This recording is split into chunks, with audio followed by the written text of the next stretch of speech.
Hello guys, ano nakikita nyo guys? Upuan, di ba? Hanapin nyo ngayon kung nasaan si Brandy ko.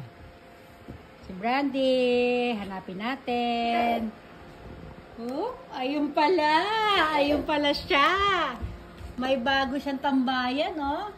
Oh, sige, okay lang, higa ka lang dyan, Brandy. Nakaabang siya dyan kasi amoy sausage yan, yung paligid. Dahil dyan kumain kanina si Kane. Oh, di ba? Daman-daman niya yung amoy ng sausage, oh. Ano talaga tong batang ito, oh.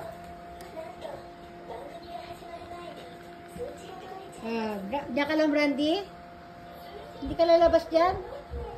Hindi, nagtago na rin siya kasi nga inaan siya ni Kane, eh. Pinagtitripan siya ni Kane. Kasi Kane din daw. Naku, sali talaga siya, oh. Oh, may video ka na sumasayaw kanina, anak, eh. Si Brandy naman. Papakita raw niya yung sayaw niya. Hala, sige. Oh, balik tayo kay Brandy. Oh, Brandy.